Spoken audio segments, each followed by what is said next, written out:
멍상의학 시즌 2. 난치병 치유를 위해 산으로 간 의사, 자연치유 아카데미의 조병식 원장과 한방의 과학화를 위해 연구하는 한의사, 전 한국한의학연구원 원장 김기옥 박사가 건강한 의료 이야기를 여러분께 전하기 위해 함께합니다. 문희정 아나운서의 깔끔한 진행과 더불어 웃음과 치유를 안내하는 멍상의학은 내 몸을 위한 잠깐의 휴식과 정보를 드리기 위해 항상 노력하겠습니다. 멍상의학은 난치병을 대하는 옳은 정보와 바른 생활 습관에 대해 이야기합니다. 팟캐스트 멍상의학은 EJ 생활역사협동조합이 제작 배포합니다.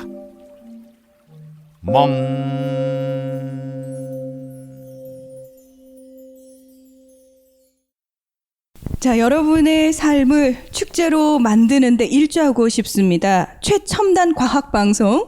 안녕하세요. 멍상의학의 아나운서 문희정입니다. 네, 안녕하세요. 조병식입니다. 안녕하세요. 권영남입니다. 안녕하세요. 이하영입니다. 아유, 어찌나 여기 오시는 분들 본인 소개를 알아서 잘하시는지. 자, 그럼 요것도 아실 것 같아요. 하나, 둘, 셋. 예, 오늘 소리가 더 좋다, 그죠? 뒤에 네. 파동이 네. 환상입니다. 아, 네, 저는 그 뜻이 아니라, 네. 김 원장님이랑 주로 멍 하다가, 우리 문하나가 조금 받쳐줬는데, 네. 하영이랑 우리 영남 씨랑 이렇게 같이 하니까, 이 소리가 이뻐요. 아유, 네. 원장님도 참 사심이 많으시군요. 아, 예. 제가 워낙 또 여성들을 좋아하다 보니. 아니, 특별히 이쁜 여자를 그렇게 좋아하시는 것 같아요. 제가 봤을 때. 예, 당연하죠. 예, 예. 아유, 감사합니다. 예. 더불어서 이뻐져서 감사드립니다.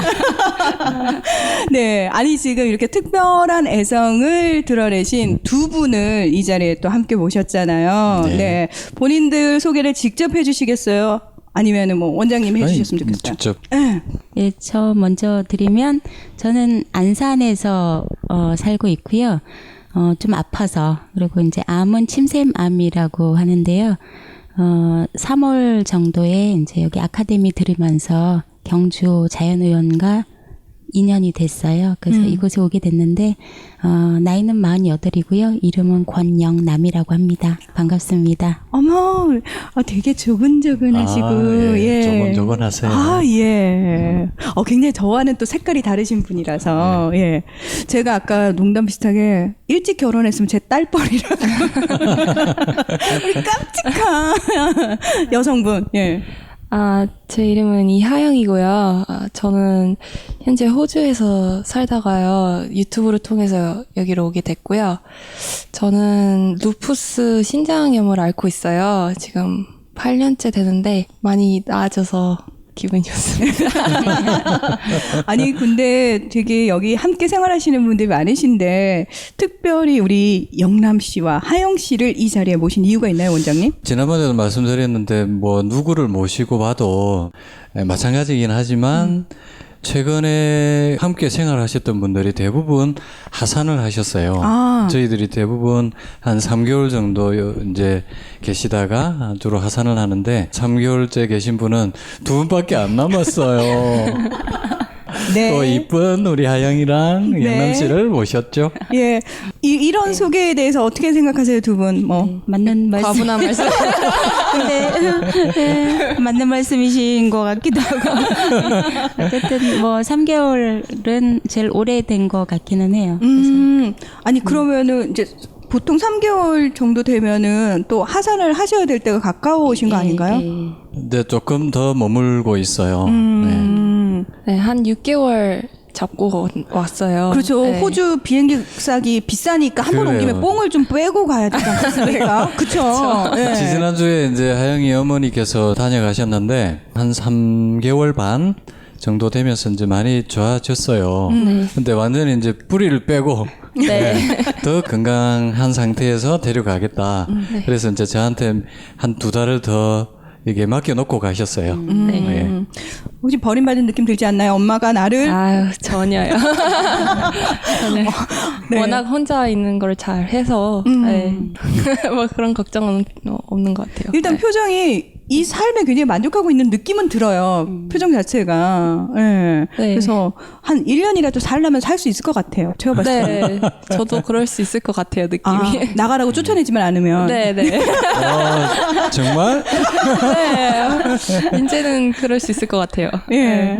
아니 우리 영남 씨라고 표현을 네, 네, 제가 해야 돼. 네. 두 분 사실은 두 분 다 환자 같은 느낌이 별로 없어서 그래요? 감사합니다. 이분도 그냥 요양 오신 거 아닐까 네. 그런 생각이 드는데 지금 한 3개월 정도 되신 거죠. 네, 지금 예. 4개월 접어드는데 저도 네. 한 1개월 정도 더 있으려고 계속 있고 있고요. 몸이 많이 안 좋았던 것 같아요. 이전에 처음 왔을 때는 굉장히 묵직해서 아침에 일어나는 것도 힘들었거든요. 붓기도 많고 그다음에 림프 부종이라고 해서 이쪽에 수술한 부위도 굉장히 많이 붓고 통증이 있고 그랬는데 지금은 이제 그런 증상들이 많이 없어지고 이래서 굉장히 기분 좋게 저도 생활하고 있습니다. 네, 아니 표정이 두 분 다 계속 웃으시고 네. 되게 밝으세요. 아이, 그거는 저희들 기본이죠. 아니 그러니까요. 예. 이게 참 아쉬운 게 이게 영상 방송이면은 보여드렸으면 좋겠는데. 그게 아쉬워요. 그러니까요. 네, 미모를 보여줄 수 없으니.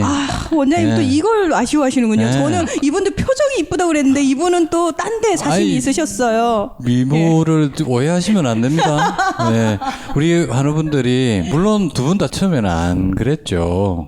네. 잠깐만. 그러면 원장님이 가장 정확하게 기억을 하시는 게 또 있을 것 같고 서로가 두 분이 네. 처음 봤을 때 인상을 기억하실 것 같아요. 네. 어땠어요? 우리 하영이의 네. 인상이? 하영이 처음 봤을 때 굉장히 경직됐었어요. 얼굴이 굳어 있고 그다음에 그 말을 시킬 때 이제 마지못해서 대답하고 이런 느낌이 들었고 그다음에 우울감들이 얼굴에 있어서 약간 축 처지고 약간 무기력해 보이는 거 이런 표정들이 많고 그다음에 적극적으로 뭐 이모 어땠어라고 말을 시키거나 이런 적이 별로 없었거든요. 그러니까 상대에서 시켜야지 말 마지못했는데 지금은 굉장히 발랄해서 이모 우리 가자 우리 이모 노래 듣고 춤출까 그러고 예를 들어서 그러면서 즐겁게 보내고 있어요. 그러니까 달라진 거죠 굉장히. 예. 그럼 우리 하영 씨가 기억하는 영남 이모의 첫 모습은 어땠어요? 영남 이모는 우선 얼굴 안색이 되게 어두우셨어요. 되게 색 자체가 조금 어두운 편이셨거든요. 방사능 치료도 오래 하셨고 그래서 그렇다고 얘기를 해주셨는데 그리고 또 여기 턱 밑에 이제 왼쪽인가 이게 많이 부어 있어가지고 네, 좀 안쓰러워 보였어요. 솔직히 말하면. 그러면 지금의 이 변화가 서로에게 굉장히 좀 놀랍기도 할 것 같아요. 네, 많이 놀라워요. 왜냐면 제가 이제 가끔씩 이모를 딱 보고 있으면 이게 변화되는 모습이 이렇게 보이거든요. 얼굴 혈색이 점점 바뀌는 것 같아요. 점점 이렇게 밝게 바뀌는 것 같아요. 네.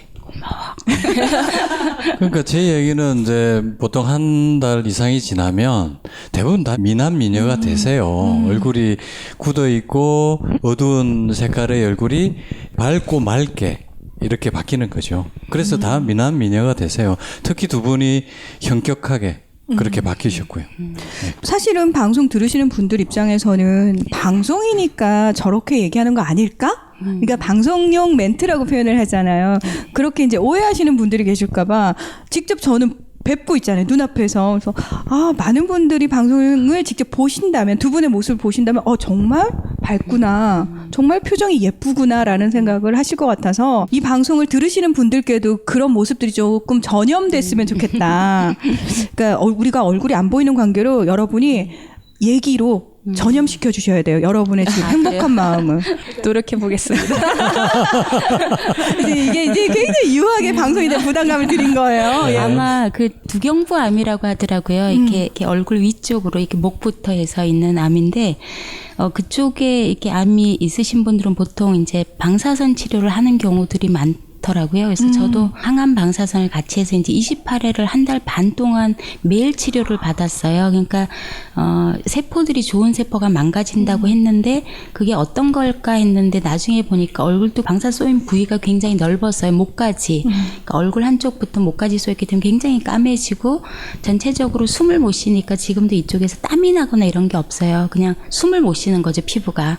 예, 그리고 뭐 치통도 심하고 뭐 이랬는데 실제로 지금 지금은 제가 스스로 생각해도 표정이 좀 다양해지고 웃음도 많이 나오기도 하고 어떤 그런 색깔의 변화들을 스스로 좀 많이 느낀 것 같아요. 예. 웃음이라고 하는 게 이제 어떤 신체 변화 뭐 이런 것 속에서도 달라져서도 사실은 기분도 달라지는 것도 있고요. 그래서 좋아요. 어쨌든 3개월 있으면서 자연치유라고 하는 다양한 치유 개념의 어떤 프로그램도 있지만 보다 중요한 건 내 스스로가 이렇게 느꼈던 게 주변의 사람들과 함께 행복할 수 있었던 것도 굉장히 이제 도움이 됐던 것 같아요. 사실은 이 자연의원에 오신 분들이 정말 절박한 마음에서 오시잖아요. 아, 예, 예. 다른 뭐 치료 방법들, 소위 말해서 사회에서 대다수의 많은 환자분들이 선택하시는 방법들도 해보시다가 이제 다른 선택을 하고 오신단 말이죠. 그런 상황이라면은 처음 들어올 때의 마음이요. 굉장히 좀 남달랐을 것 같아요. 어떤 마음으로 정말 오셨는지. 그냥 룰루랄라 좋은 데 가야지 이 마음은 아니잖아요. 그렇죠. 저는 이제 호주에서 계속 병원을 다녔었거든요. 3개월마다 정기적으로 다녔었는데 어느 날부터 이제 자주 부르시더라고요. 담당 의사님께서. 그래서 약을 점점 늘려야 되는 상황이 됐었어요. 그래가지고 이 약만 먹으면 이제 괜찮아지겠지 항상 그 생각을 갖고 꾸준히 약을 먹었거든요. 근데 약은 느는데 몸은 좋아질 기미가 안 보이고 항상 축 처져 있고 더 안 좋아지는 것 같은 기분이 들었어요. 그래서 이제 부모님께서 권하셔서 여기로 오게 됐는데 그때 기분이 정말 내가 정말 나아질 수 있을까라는 불안감, 초조함, 그리고 난 정말 아직 젊은데 하고 싶은 게 너무 많은데 여기서 여기 더 나빠지면 어떡하지? 이런 불안감이 되게 많았어요. 네. 근데 흔히 생각할 때 네. 호주 하면은 그래도 의학적으로 굉장히 많이 발달이 된 나라, 선진국 이런 느낌이 있어서 네. 거기서 치료를 받다가 가족도 떨어져서 혼자서 한국에 온다? 선뜻 올 마음이 안 생길 것 같기도 했겠다 싶거든요. 저는 딱히 선택이 없었어요. 당시에 몸은 안 좋으니까 현대의학으로는 고칠 수 없는 병이라고 생각을 했거든요. 왜냐면 몸이 좋아질 기미가 안 보이니까. 그래서 자연치유라는 거를 알아봤을 때 그 가능성을 한번 저는 믿어보고 싶었거든요. 저랑 비슷한 사례도 있었고 해서 한번 도전해보게 된 것 같아요. 그러니까 어떤 의미에서는 현대의학에 해볼 만큼은 다 해봤다라고 이제 본인이 스스로 생각한 거예요? 그러니까 지금 약을 한 8년째 먹어왔으니까요. 이게 이제 루푸스라는 질환이 전신형 자가 면역 질환인데 자가 면역 질환 중에서도 제일 예후가 안 좋은 질환이에요. 보통은 면역 억제제를 쓰거든요. 그러니까 하영이 같은 경우도 7년, 8년째 계속 면역 억제제를 써왔고 혈압약 마지막에 한 9가지 종류의 약을 먹는 상태까지 갔고 이것 가지고도 효과가 없자 항말라리아제도 쓰고 심지어 항암제도 2번이나 맞다가 오고 그러면서 더 힘들어졌던 거죠. 이런 식으로는 치료가 안 되겠다, 어렵겠다 해서 이제 부모님이 유튜브 뭐 이런 것도 찾아보시면서 여기를 알게 되어서 오게 되었는데 당연히 뭐 하영이 아버님이 이제 저랑 한 2번인가 3번인가 메일도 주고받고 전화도 3차례나 했는데 딸아이를 그 한국에 멀리까지 보내면서 얼마나 걱정이 되겠어요. 좋아질 수 있겠습니까? 전화해서 또 2번, 3번 확인을 한 거죠. 네. 보내시면 제가 딸아이처럼 잘 돌보겠습니다 해서 이제 오게 된 거예요. 뭐 그러니까 하영이는 뭣도 모르고 온 거예요. 아니에요. 다 알고 다 생각하고 온 거예요. 아마 이제 부모님한테는 말씀을 안 드렸어도 본인 나름대로 고민 정말 많이 했을 것 같아요. 네. 몸이 피곤하고 항상 축 처져 있으니까 하고 싶은 일을 제대로 해본 적이 없는 것 같아요. 그러니까 공부도 항상 브레이크가 걸렸다 해야 되나? 하다가 멈춰야 되고 하다 멈춰야 되고 이래서 많이 불편했어요. 그냥 모든 게. 네. 이 어린 나이에 사는 게 참 불편했다라는 얘기가 되게 짠하게 들리네요. 예. 그럼 우리 영남 씨는 어떤 마음으로? 저는 몇 기냐고 여쭤봤었어요. 의사 선생님한테. 그랬더니 침샘암 4기로 말씀을 하시더라고요. 그래서 4기면 말기 바로 전이네? 이렇게 생각을 하다 보니 현대의학에서 나름대로 치료할 수 있는 거는 이제 방사선까지 치료를 다 한 거니까 수술, 항암, 방사선 치료를 한 거니까 이 상태로 방사선 치료했다고 암이 없어지는 건 아니다라는 게 이제 책에서 보면서 그 치료가 그럼 다가 아니면 난 이제 재발전이 되면 죽음으로 가야 되나? 그런 생각이 많아서 일상을 뭘 한 가지를 봐도 그거 자체로 이렇게 뭘 느낌을 못 가졌던 거죠. 그러니까 약간 공황장애 비슷한 거라고 해야 되나? 그러니까 죽을 때가 돼가는 건가? 그리고 죽음을 준비해야 되나?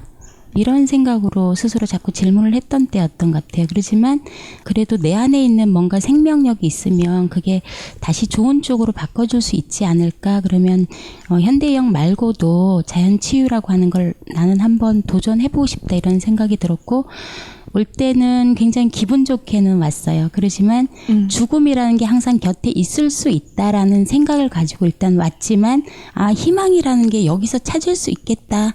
찾을 수 있지 않을까? 그 마음으로 오다 보니까 이제 딱 도착을 했을 때 이렇게 주차장 안으로 도착했는데 뭔가 확 트이는 느낌? 이렇게 가슴이 환해지는 느낌을 순간 받아서 이렇게 목소리 톤이 높아지고 제가 흥분하면 목소리 톤이 높아지는데 높아지면서 뭔가 이렇게 기회가 열리는 느낌? 삶 자체가 새롭게 이렇게 재구성할 수 있는 그런 느낌을 살짝 받은 게 있었던 것 같아요. 네. 그러면 투병 생활을 얼마 동안 하시다가 여기 오신 거예요? 예, 저는 수술을 작년 11월에 했고요. 1월 말까지 방사선 치료를 했어요. 그 다음에 사실은 직장으로 복귀를 해야 되는데 휴직이 끝나서 근데 휴직을 연장은 해주시겠다고는 하셨는데 자신이 없어서 자꾸 가슴이 맥박이 뛰고 뭔가 심장이 뛰는 게 어떤 돌아갔을 때 똑같은 상황에 처해지는 그 힘들기도 하고 어떤 지치고 스트레스 받는 게 그대로 있을 것 같아서 제가 그냥 사직을 결정하면서 내려왔는데 그거 따지면 총 해도 한 1년도 안 됐네요. 예. 그 짧은 기간 동안 어떻게 보면은 굉장히 급박하게 많은 일들을 겪고 오셔서 어떤 의미에서는 마음이 그 일들마다 다 못 따라다녔겠다. 그래서 마음이 참 힘들었겠다라는 생각이 들었는데 위로해 주시니까 눈물이 나려고 그러네요. 맞아요. 이렇게 굉장히 이렇게 급변했죠, 마음들이. 그러니까 암을 진단받은 것도 쉬운 건 아니거든요. 근데 암일 수 있겠다라는 걸 일찍 수용하긴 한 것 같아요. 그래서 그래 내가 살아온 게 잘 살아온 건 아니다. 암일 수 있겠다 이 생각을 했기 때문에 암이면 어떻게 할 거냐라는 거에 이제 스스로 자꾸 질문을 던져보죠. 그러니까 그 기분이 오르락 내리락 할 때마다 밤에 잠을 자면 항상 꿈이 어떤 엘리베이터를 높은 데까지 무조건 올라가는데 밑에는 내려갈 길이 없어요. 예를 들어서 높은 꼭대기 산을 올라갔는데 정말 몇천 미터 될 것 같아. 한 4, 5천 미터 되는 것 같아. 올라갔는데 내려오는 길이 없고 낭떠러지가 있거나 그러니까 이런 꿈들이 계속 연속하고 뭐 비행기 날개 끝에 매달려서 이렇게 가는 꿈? 그래서 이게 땅으로 그냥 추락해 죽을 것인지 내려서 내가 어떻게 해야 되는 거야? 이런 갈피를 못 잡는다 그래야 되나? 그러니까 그런 게 계속 오르락 내리락한 게 몇 개월간인 거죠. 그러다가 가장 편안하게 내 방향이라고 생각한 게 그냥 스스로 이렇게 죽음이 진짜 온다라고 하면 이대로 후회가 없을 거냐? 주변을 돌아봤을 때. 자식도 있고 예를 들어서 뭐 이렇게 가족도 있고 내 스스로도 아쉬움이 없을 거냐라는 질문을 좀 많이 한 거죠. 근데 정말 생각해 보니까 가장 불쌍한 게 저 같은 거예요. 애들도 뭐 딸들이 있긴 하지만 잘 살아갈 수 있을 것 같아요. 그러니까 중학교 때 이제 대한중학교를 보낸 적이 있는데 둘 다요. 근데 떨어져 있어서 아이들도 힘들었겠지만 그래도 나름대로 자기가 어떻게 살아야 되는지 갈 길을 찾고 자립할 수 있는 힘들을 길러가는 것 같았거든요. 그랬고 남편도 좀 허전하겠죠. 그렇지만 또 뭐 잘 살 거야 이렇게 생각하니 아무것도 아니더라고요. 근데 돌아보니 나는 후회스럽나 아쉬운 것들 그리고 못한 것들 뭐 사랑 못해서 혹은 또 뭐 많이 못해본 일은 없는 것 같긴 한데 그리고 왜 나는 내 고집을 이렇게 많이 부리고 주변을 힘들게 했을까? 성격이 까칠했으니까요. 그런 게 많았나? 그거를 이젠 좀 더 이렇게 그게 결국 똑똑 뭐 껍데기 같은 삶? 내 본 모습은 이게 허상이라는 게 아니라 나는 그냥 슬플 때 슬퍼하고 힘들 때 힘들어하고 사랑한다고 표현하고 살아야 되는데 그러지 못했던 삶? 이런 게 가장 바보스럽게 생각이 돼서 그 오르락 내리락 하는 가운데 그러면 나를 보고 진짜 돌아봐도 주변이 잘 살아갈 것 같으면 나를 하루라도 조금 더 이렇게 사랑하는 마음 갖고 그럼 정리도 잘해보자. 그리고 내려놔보는 거 이렇게까지 이제 생각을 하게 됐던까지 온 거였죠. 예. 그러니까 뭐 이렇게 이 동네 내려와서 하루하루 그 소풍 같은 느낌? 뭘 해도 설레이는 거예요. 풍욕을 한다 그러면 옷을 벗으니까 막 되게 자유스럽기도 하고 뭔가 하면서 나를 아끼는 마음이 한번 하고 나면 너무 기분이 좋은 거예요. 절 운동하면서 108배의 그 하나하나 이렇게 말씀이 나오는데 그 말씀 들으면 막 고요해지는 상태가 내가 막 충만해지는 느낌? 이런 것들로 다시 채우게 된 거. 그 오르락 내리락 했던 그 과정이 하나도 힘들지가 않고 지금 돌아보니까 그 과정이 없었으면 내가 이렇게 기분 좋은 웃음을 흘리고 자유스럽기도 하고 어떤 행복한 마음을 가질 수 있을까? 그렇지 못했을 것 같은 거예요. 그러니까 바닥까지 내 죽음과 혹은 또 어떤 없어지는 거나 이런 어려움이 암이라는 게 있었기 때문에 행운인 거지 축복인 거지 이렇게까지 생각할 정도로 지금은 많이 이렇게 벗어나 있죠. 병으로부터도 많이 이겨낸 것 같아요. 좋은 것 처음에는 같아요. 되게 속성반이세요. 그래요. 지난번에 이제 우리가 예외적 환자 이야기를 했는데 우리 영남 씨 같은 경우는 준비된 환자. 준비된 네, 환자. 치유에 준비된. 그 사실 이제 여기 오시는 분들이 다들 이런 이렇게 난치성 질환들을 가지신 분들인데 거의 반 가까이는 이제 치료와 치유를 잘 구분 못 하시는 분들이에요. 현대적으로 치료가 어려우니까 이렇게 나름 잘한다고 하니까 오시긴 하지만 약을 버리고 몸을 바꿔라 이런 얘기하고 뭐 식습관 생활습관 바꿔라 이런 얘기하니까 뭐 치료도 안 해주고 지금 뭐 하는 거야? 이렇게 되는 거죠. 저 의사한테 나를 맡길 수 있을까? 네, 이런 분들은 사실은 여기 12박 13일 처음에 이제 저희들 캠프를 하는데 잘 견디지 못하세요. 그게 저기 20명에서 25명 하는데 두세 분 정도가 10% 정도가 그런 분들이세요. 근데 보통은 이제 중도 하차하시거나 나갈 때도 별로 이렇게 좋은 성과를 못 가지고 가시죠. 근데 우리 영남 씨 같은 경우는 뭐 처음부터 치유에 대한 자기 요구 뭐 이런 것들이 굉장히 있었기 때문에 바로 적응하고 그 자체가 뭐 땅 내려서 이게 가슴이 열린다? 이 자연을 접하면서 이게 에너지가 통하는 거죠. 그 공명이라고 저희는 이야기하는데 그거 너무 기다려왔던 거예요. 목말라 했었고 갈구했던 이런 자연의 푸른색과 평화 이런 에너지 이런 것들이 한꺼번에 막 들어오면서 아마 가슴이 열렸을 거예요. 그래서 이제 예배 듣고 환자로 가는 거죠. 그러니까 실제로 그 현대학에서는 예후에 대해서 평균치를 가지고 이야기하지만 뭐 당연히 저는 제가 이제 부채를 좀 흔들라고 말씀을 했잖아요. 12박 13일 캠프만 딱 마쳐도 저는 부채를 흔들어요. 이분들이 얼마나 좋아지겠다? 아, 좀 어렵겠다 이런 게. 그래서 뭐 영남 씨 같은 경우는 환우분들이 같이 자기 글들을 올리는 밴드가 있는데 최우수 밴드 글이에요. 많은 글들과 사진들을 올려주시고 글들이나 사진들을 보면 이게 자연을 즐기는 것들이 제가 과천에서 앉아 있으면서 경주에 지금 피어 있는 봄꽃들을 보면서 너무 이렇게 뿌듯하고 또 사진 올려준 영남 씨가 이쁘고 참 잘 즐기고 있구나, 잘 놀고 있구나. 그러면 이거는 뭐 50%는 먹고 들어가거든요. 예. 그 다음은 이제 마음 문제죠. 마음 문제인데 그 속에서 금방 축복? 이 축복이 우리가 의식 지도에서 몇 점이었죠? 굉장히 높은 1000점 이상이었죠. 깨달음 이상이죠. 네. 거기에서 스스로 감동을 만들어내요. 아침에 일어나면서 새소리를 듣고 감동 먹죠.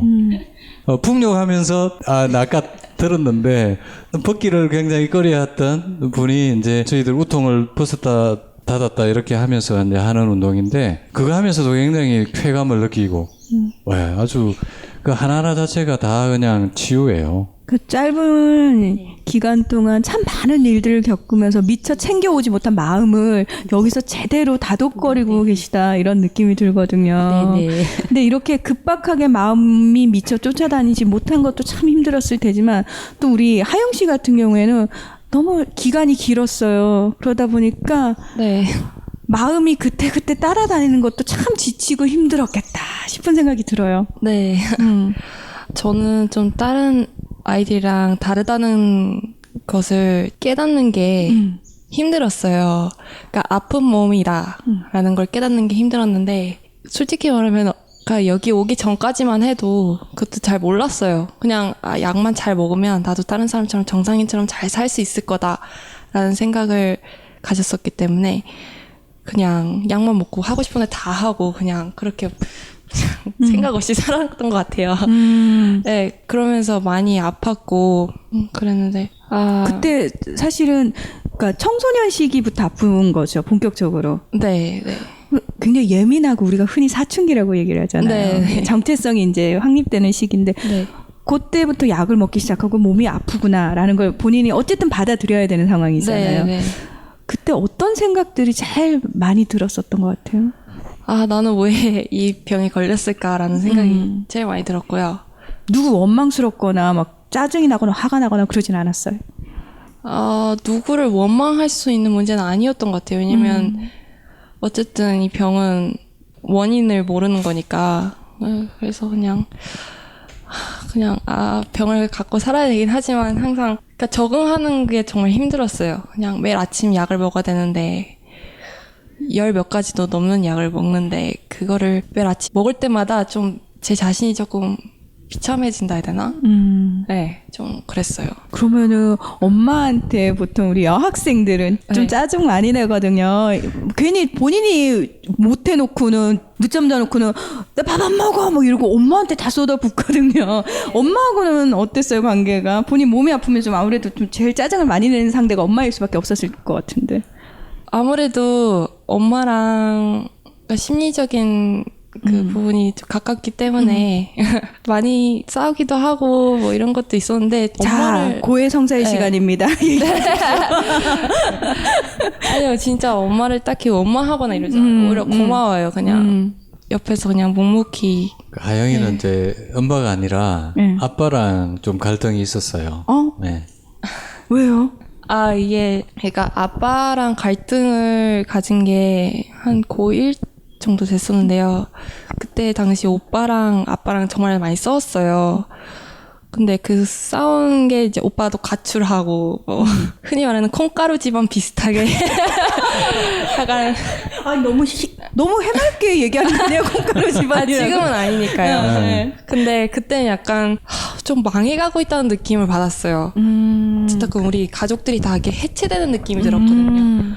왜 소통도 못 하고 있고 그냥 다들 이렇게 상처받은 마음 가지면서 서로 외면하고 이런 게 많았던 것 같아요. 그러다 보니까 왠지 아빠가 미운 거예요. 어쨌든 아빠는 어쨌든 그 위치가 자기가 좀 더 어떤 선택을 할 수 있는 위치잖아요. 가장이다 보니까 좀 화를 내고 싶으면 뭐 화를 낼 수도 있고 던지고 싶으면 뭐 던지고. 근데 딸 입장에서는 솔직히 그렇게 하면 안 되는 거잖아요. 그러니까 그런 거를 그러니까 저도 많이 이게 마음에 이게 상처들로 이렇게 좀 남았던 것 같아요. 아빠의 그런 모습들 왜 나를 이해해주지 못할까 뭐 이런 거. 그래서 좀 아빠를 대할 때 조금 제가 마음이 괜찮아. 힘들었는데 그걸 여기서 좀 많이 푼 것 같아요. 그냥 아빠를 좀 더 이해하게 되고 이해하니까 그때 있었던 상황들을 다시 이해하게 되고 그러면서 이제 용서하게 되고 그랬던 것 같아요. 그래요. 사실은 이제 하영이가 이제 제 딸아이하고 나이가 똑같거든요. 하영이 보면서 이제 이런 이야기를 같이 나누면서 과연 나는 딸과의 관계가 어떨까? 아마 이 방송을 듣는 많은 분들이 아마 그런 생각을 좀 할 수 있을 것 같아요. 부모의 입장, 또 자식의 입장이 다르기 때문에 요즘 많은 가정이 또 잘 지내는 가정은 부모 자식 간의 관계가 친구같이? 저는 이제 아들 녀석하고는 완전히 친구처럼 지내요. 아들 녀석이 중학교 때 가출을 했거든요. 잘 이해하지 못하고 이제 일방적인 부모로서의 요구만 들여 먹였기 때문에 당연히 반발을 했다고 생각이 들고 그때는 이해하지 못했는데 딱 그게 충격이 된 거죠. 딱 나오고 나서 완전히 깨몽을 했어요. 야, 정말 내가 교육을 잘못했구나. 이건 내 탓이다. 그래서 제가 완전히 180도 다 바꾸었죠. 다 그냥 원하는 대로 하고 싶은 대로. 그때는 완전히 방임식 비슷하게까지 갔는데 그러니까 훨씬 더 애가 밝아지고 저절로 돌아왔어요. 애가 가출하는 게 혼자 가출하는 게 아니잖아요. 애들이랑 그렇죠. 어울리면서 예. 소위 말하는 이제 질 나쁜 아이들이랑. 근데 그 질이 뭐냐? 그 사실 뭐 나의 아이는 상대쪽 부모들은 우리 아이가 질 나쁜 아이인 거지. 그렇죠. 예, 내 그래서, 아들을 깨어내는 예. 나쁜 친구. 그렇죠. 그래서 이제 이거는 우리가 통으로 좀 이해를 해야 되지 않을까? 내 자식, 남의 자식 가릴 게 아니라 사실 이 모든 문제는 이제 소통이거든요. 서로 이해하지 못하고 자기 입장만 내세울 때 이 가족 간에도 이렇게 소통되지 않으면서 이런 갈등들이 계속 생기게 되고 부부 간에도 마찬가지고 부모 자식 간에도 마찬가지일 것 같아요. 하영이가 여기 와서 이렇게 아빠로부터 받았던 트라우마를 사실 우리가 이제 그런 과정들 프로그램을 하거든요. 오픈하게 하죠. 다 끄집어내. 이거죠. 다 끄집어내야 이게 치유가 되거든요. 아빠가 어떨까? 아마 이제 하영이를 여기 보내놓고 아빠도 아마 그 과정을 같이 겪고 있을 거라고 저는 생각을 하는 거죠. 네. 물론 또 만나봐야 되겠지만, 확인해봐야 되겠지만, 아마 마음은 그렇게 통해요. 예. 그게 뭐 거의 지구 반대편 가까이 떨어져 있지만, 그게 이제 마음이 통하기 때문에 하영이의 마음이 아마 그 사이에 아빠에게 또 전달이 되었을 거고, 또 아빠도 하영이를 더 아끼고 사랑하는 마음을 표현을 잘할 수 있게 되지 않을까? 저는 그렇게 생각해요. 네. 저는 사실 얘기 들으면서 되게 감동적이었던 게 뭐냐면 우리 하영 씨가 그냥 어린 나이인데도 되게 속이 깊구나라고 느껴지는 게 본인이 아프면 우리 그렇잖아요. 내 몸 아픈데 다른 사람 감정까지 신경 쓸 겨를이 없다라고 얘기하거든요. 그러니까 지금 병이 축복이라잖아요. 그러니까 저 나이에 저런 의식 수준이 안 되거든요. 네. 근데 지금 하영이 의식 수준이 어느 정도 되는지 아세요? 굉장히 높아요. 저보다도 더 높아요. 금방 한 이 얘기들은 병이 또 축복이 되는 거죠. 아까 우리 변태 선생님 지난 시간에 했던 이야기 이게 완전히 거꾸로 되는 거죠. 근데요, 병이 축복이다라고 얘기를 했지만 사실은요, 여기 앉아 계신 우리 두 분이 그 병을 축복으로 만든 기적의 사람들인 거죠. 그럼요. 그게 얼마든지 가능하고 우리가 만들 수 있다. 이게 이제 치유는 성장과 함께 가거든요. 그래서 이게 지금 22살 나이에 이런 사고나 의식이 잘 안 된단 말이에요. 그런데 이게 아주 급성장을 한 거죠. 말 그대로. 예. 근데 그 영남 씨 지금 방송을 듣고 계신 이제 또래 분들 작년 요맘때까지만 해도 사실 비슷하게 사셨잖아요. 바쁘게. 네네네. 네. 근데 이제 어떤 의미에서는 딱 어느 지점에서 그들과의 삶의 궤적이 약간 이제 달라지기 시작한 거예요. 네, 달라진 네. 것 같아요. 달라지고 그쵸? 있는 것 같아요, 많이. 달라지고 있는 거죠. 근데 그게 이제 병이라는 어떤 계기를 만나가지고 네, 그 네. 틈이 이제 서로 벌어지기 시작한 건데 네. 지금 이 방송을 듣고 계신 분들은 아직까지는 그 예전에 영남 씨가 살았던 그 삶의 궤적을 밟아가고 계신 분들이 대부분이거든요. 그렇죠. 그러니까 본인이 혹시 이 안에서 네네. 이제 어떤 치유 과정을 거치시면서 네. 그분들에게 이런 얘기들을 좀 해주고 싶다 하고 느끼신 것들이 있으세요? 예, 있어요. 갑자기 생각이 났는데 이렇게 제가 여기 와 있으니까 사람들이 이 주변에 친했던 분들 뭐 선배 후배들도 그렇고 카톡을 자주 보내줘요. 그러니까 저를 살리고 싶다라고 좋은 뭐 불교를 가지신 분은 그런 좋은 무슨 선사님의 말씀에서 보내주시고 또 기독교 다니시는 분은 뭐 베드로의 뭔 얘기하시면서 또 이제 너가 일어나서 걸으면 된다 이렇게 또 하시고 그러니까 종교별로 이렇게 막 하시는 분도 계시고 그냥 있는 분들은 하루에 좋은 글귀 있잖아요. 그런 것도 보내주시기도 하는데 이제 그거를 보면서 이렇게 사람들이 나를 많이 생각해줘서 일단은 고맙다라는 생각이 들고 또 하나는 그분들의 삶이 또 한 축의 어떤 종교를 통해서도 마음 다짐을 하긴 하는데 일상생활하는 건 굉장히 또 본인을 옥죄면서 이렇게 생활하고 있거든요. 그래서 제가 드리고 싶은 얘기는 항상 그렇게 되더라고요. 이렇게 너무 깊이 병이든 혹은 어려움이나 난간에 봉착하기 전에 나를 돌아도 보고 쉼의 시간을 꼭 좀 가져줘라. 그러니까 너 자신을 돌아봤을 때 그 힘든 게 뭐냐. 내가 먹거리가 조금 안 좋게 계속 흐르면 그걸 끊어야 되는 거이거든요. 그러니까 그런 중간에 중단해서 어떤 흐름을 바꿔주거나 이러지 않으면 안 좋은 패턴으로 자꾸 가버리기 때문에 어떤 건강 문제만이 아니라 나 아닌 헛껍데기로 이렇게 사는 삶이 되던 너무 피로도가 누적이 되든 몸이 망가지는 이렇게 가니 자신을 자꾸 돌아봐서 그거를 중간중간 쉬던 끊던 이렇게 살라고 자꾸 얘기를 좀 드리고 있는 상황인데요. 네. 좀 맞는지는 모르겠어요. 근데 저는 중간에 못 끊어왔기 때문에 이 지경이라고 보통 표현하거든요. 여기서 이 지경이 됐는데 아직도 못 내려나 그러는데 이제 이 지경까지 왔는데 뭐 얘기 드리고 싶은 거는 항상 쉼표를 찍어가며 조금 더 여유롭게 그리고 나를 돌보면 평화나 고요가 찾아오니 그렇게 좀 이렇게 편하게 살아라라고 말을 좀 많이 해드리고 싶더라고요. 그러면 구체적으로 그 전의 삶을 딱 돌아봤을 때 제일 후회되는 게 뭐예요? 제일 후회되는 거요? 네. 후회되는 건 몸을 잘 돌보지 않고 일을 했어요.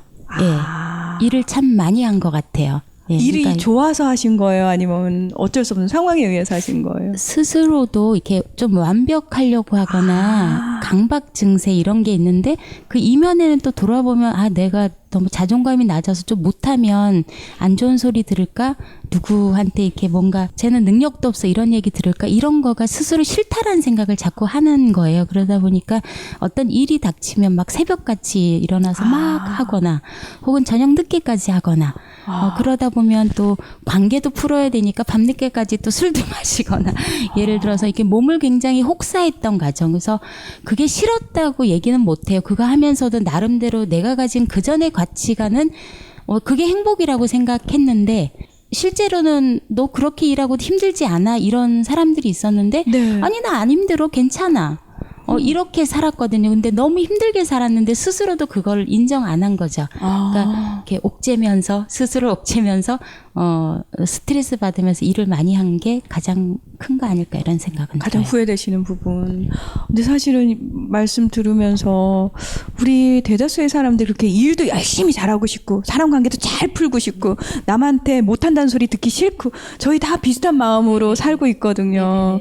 근데 문득 그런 마음으로 살고 있는 내 삶을 진짜 이제는 좀 스탑해서 멈춰서 돌아봐야 될 때가 아닌가라는 생각이 저도 드네요. 그런 것 같아. 그러니까 사회 나가면 결국은 경쟁이라는 게 보이지 않게 있는 거거든요. 네. 그러니까 그렇다고 정말 잘나서 도드라지게 보이고 싶거나 이 생각을 한 적은 없어요. 그렇지만 그 속에서도 사실은 좀 더 나아야 된다는 생각을 끊기가 쉽지 않은 거고 사직을 결정할 때가 굉장히 힘이 들었어요. 나라는 존재가 없어지는 느낌이 들었기 때문에요. 지금, 사회 속에서 맞아요. 제가 그대로 고스란히 평가받고 뭔가 인정받거나 살아있어야 된다는 생각을 했었는데 사직을 결정하는 거는 내 존재가 이제 근거가 없어져서 너무 절망이기도 한 거예요.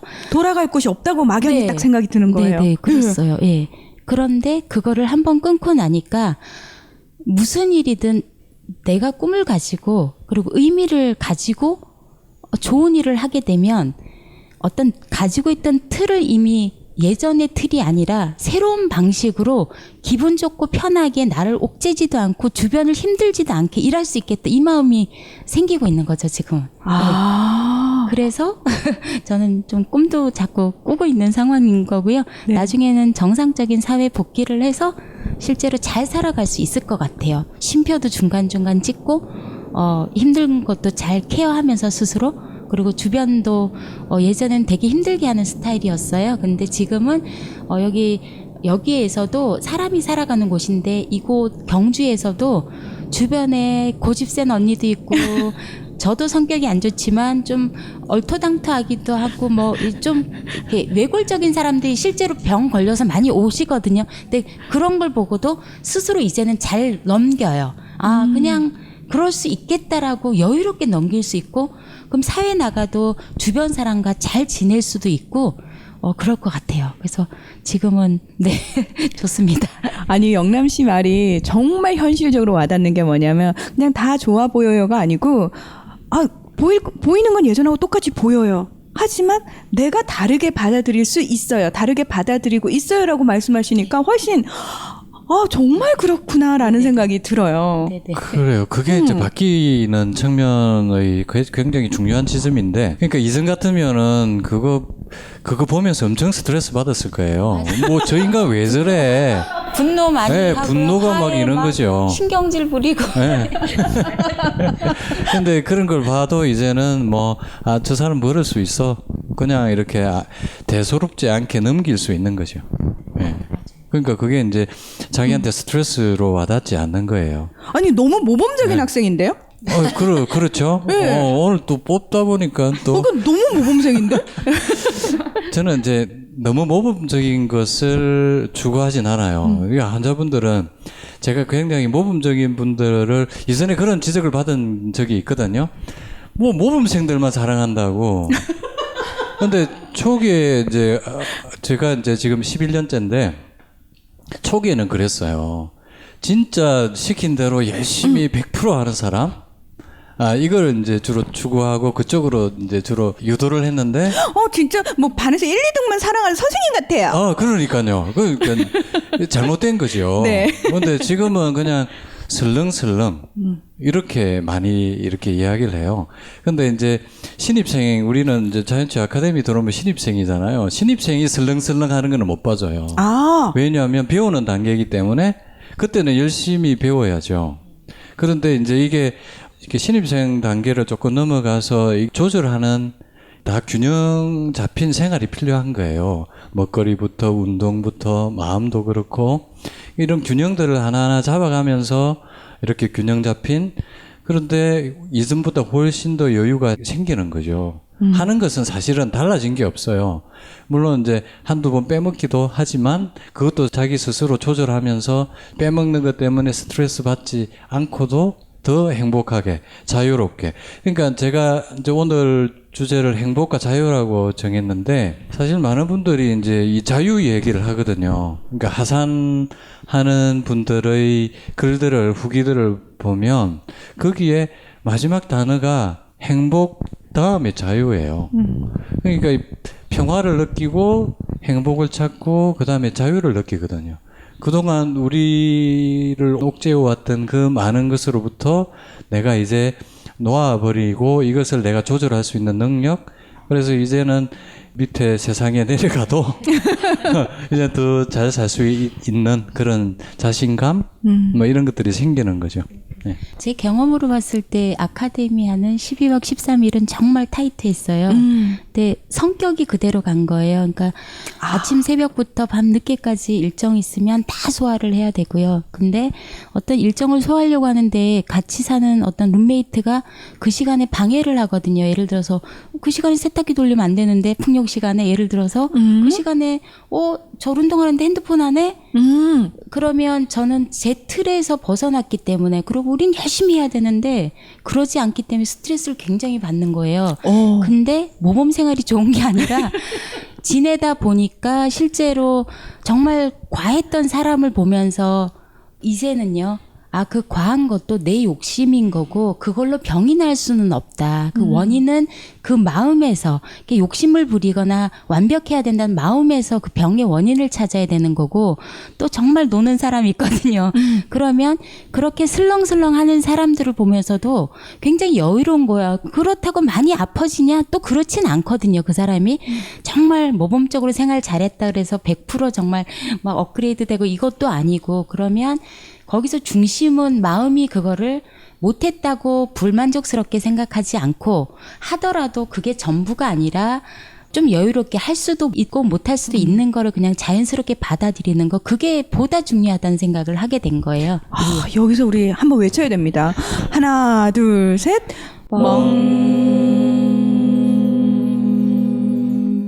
산속에서 외치니까 더 좋네요. 그렇죠.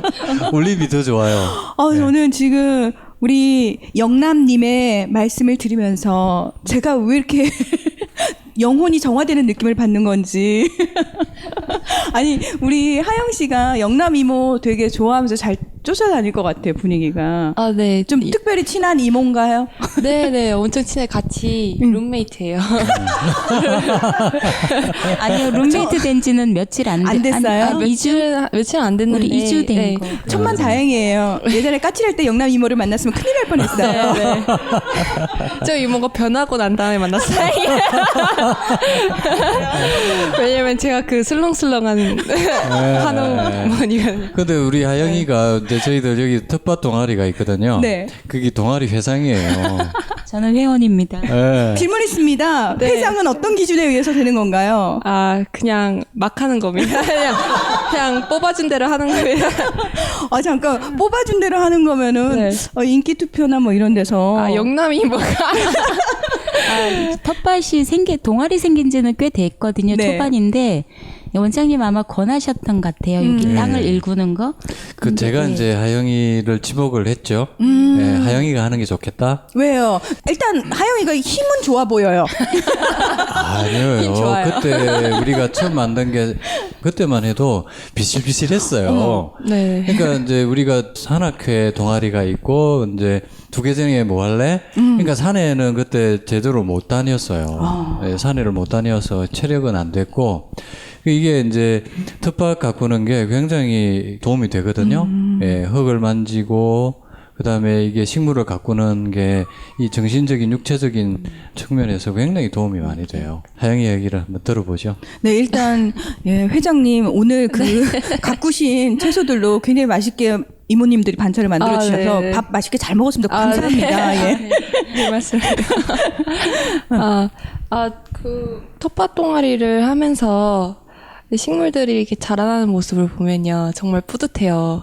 그러면서 이제 물 줄 때도 너무 행복하다 해야 되나? 네, 즐거운 마음으로 하니까. 본인이 나중에 다 먹을 거잖아요. 네, 그러니까 먹고 가야죠.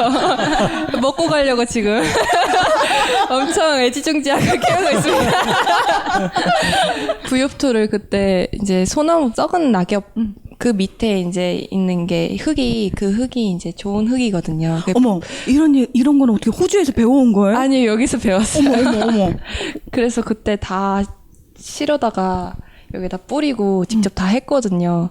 그때 정말 힘들었는데, 근데 고생은 진짜 잠시인 것 같아요. 다시 이렇게 모종 심고 물 이렇게 주고 하면은 이제 정말 쉽거든요, 텃밭 가꾸기가. 그래서 나중에 저도 나가면 하산하면 저의 이제 텃밭을 한번 가꾸어 볼 예정입니다. 사실은 여기에서의 생활이 그전 네. 호주에서의 생활하고는 정말 다른 생활들이잖아요. 네, 맞아요. 네. 항상 바쁘게 일하고 공부하고 이렇게 생활을 했던 것 같아요. 근데 여기 오니까 할 일이 없어지는 거예요. 그냥 가만히 있어도 좋고 뭘 해도 좋고 그냥. 좋았어요? 처음부터? 처음부터는 아니에요. 처음엔 되게 우울했어요. 그러니까 체력도 안 좋고 하니까 산도 잘 못하고 밥 먹을 때도 너무 귀찮고 밥도 별로, 그러니까 제 입맛에는 안 맞았어요, 처음에는. 왜냐면 저는 고기를 좋아하거든요. 네, 근데 여기는 채식주의니까 네, 처음에는 안 맞았었는데 그냥 점점 생활하다 보니까 어느샌가 여기서 잘 적응하고 있는 제 모습을 발견한 것 같아요. 그러니까 한 얼마나 걸린 것 같아요? 한 달 정도 걸린 것 같아요. 네. 이 정도면 조금 오래 걸린 거죠. 이 정도면 뭐 빠르지도 않고 늦지도 않아요. 오. 그러니까 이제 하영이 나이를 보면 사실은 제일 걱정한 게 이제 하영이 아빠로부터 전화를 2번, 3번 받으면서 과연 하영이가 여기서 와서 제대로 적응하고 이 생활에 견뎌낼 수 있을까 이거였어요. 이전 전에도 똑같은 나이에 똑같은 또 질환이에요. 유루푸스로.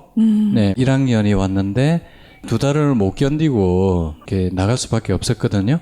근데 그때 이제 그게 제일 걱정이었는데, 의외로 너무 잘 적응을 했어요. 농촌 스타일이었어.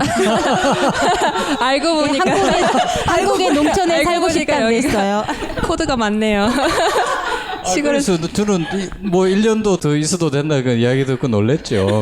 그러니까 완전 스타일이야. 저도 제가 너무 놀라운데요. 그냥 요즘엔 이렇게 생활하는 게 너무 즐겁고요. 그냥 아침에 일어나서 바깥에 딱 나오면 공기가 너무 신선하거든요. 그런 공기 맡으면 또 즐거워지고. 아침에 가끔씩 식단에 제가 좋아하는 메뉴가 올라오면 뭐예요? 두부 깐풍기나 두부 스테이크나. 그래서 약간 고기의 느낌을 가질 수 아, 있는 네, 그런 맞습니다. 음식들. 예, 예. 아우, 100배 공감합니다. 예. 네. 너무 맛있어요. 아, 예. 이모님들이 꼭 이 얘기를 좀 들으셨으면 좋겠네요. 네, 예. 자주 해주시기 바랍니다. 아니, 여기 굉장히 다양한 프로그램들이 있잖아요. 우리 하영 양은 어때요? 그 프로그램들 다 타이트하게 딱 맞춰서 이렇게 잘 해요?